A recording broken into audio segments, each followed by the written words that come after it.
Hey traders, Monday here from High Performance Trading, coming to you all the way from sunny Florida.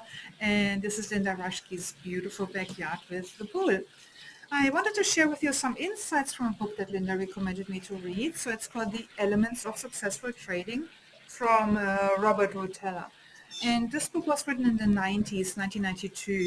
But Robert Rotella has a lot of really useful insights about, what it takes to succeed in trading, about reading the markets. So it's a really full comprehensive book.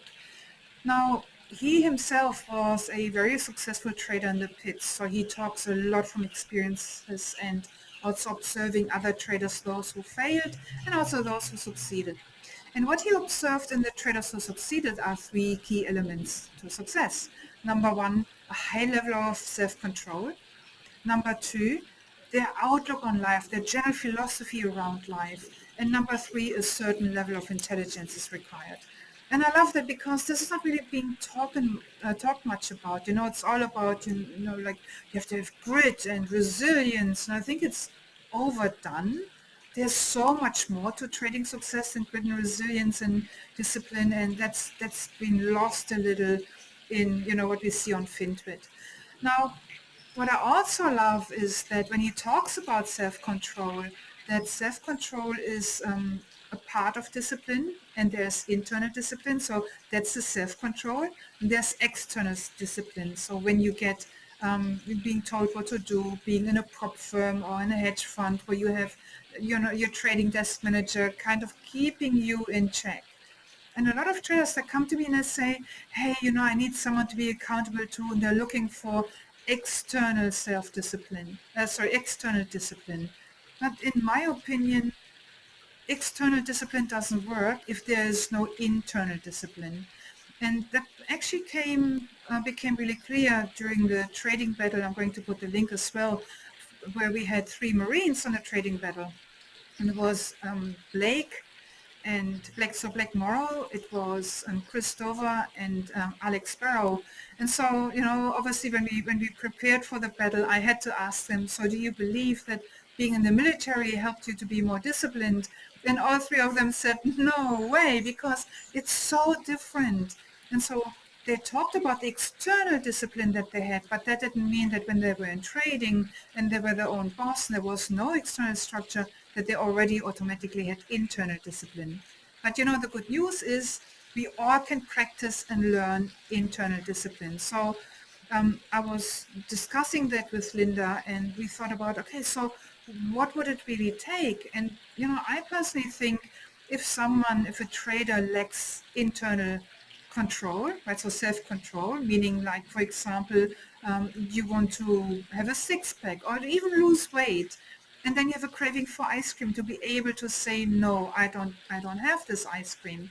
Now, I asked Linda about it and said, because Linda, she did a bodybuilding competition when she was 48. And I said to her, how did you manage to get a six-pack and not have any sugar at all and just eat, um, steamed chicken breast and tuna, like, didn't you have some craving?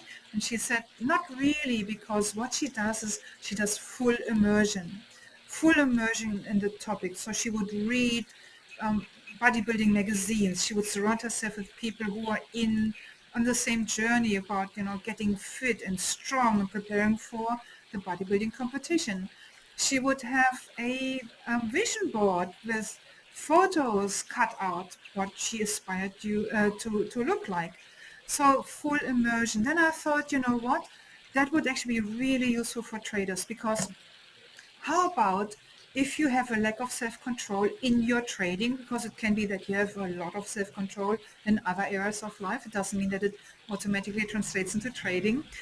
If that's the case for you, how about you stop trading for a month and you do a full immersion into anything that helps you to develop the skill of self-control? Because guys, self-control is a skill. It's not something that's being given as a badge of honor. You have to earn it. And so what can you do today, starting from right now? Three things, right? Think about three things that will help you to improve your ability to exert self-control and then build off that and become better and better and better. And so what Linda and I started doing out of, because we both love a good challenge, we started doing the ice baths again. I personally did 3 courses with Wim Hof trained trainers. And so, funny enough, my trainer in Melbourne, his name is William Frost. And we are like, oh, you made that up. And he's like, no, no, I'm born with this name. So it was quite cute. But so I did these courses to learn properly how to do the ice baths and what it means, what the philosophy behind that is. I didn't just jump into the ice bath because everybody says so. So really make sure that you take care of your health as well, because ice baths can be unhealthy and can be detrimental to your health if you don't know how to do it properly to prepare yourself with the breathing exercises and how to do the weaning off. So you come out of the ice bath, you do the horse stance so that you don't end up with getting sick or getting hypothermia or something. Right? So do it properly if you do it, but it does need to be ice bath, whatever rocks your boat. Okay, so I hope this is really useful for you, and I wish you all the best for your trading.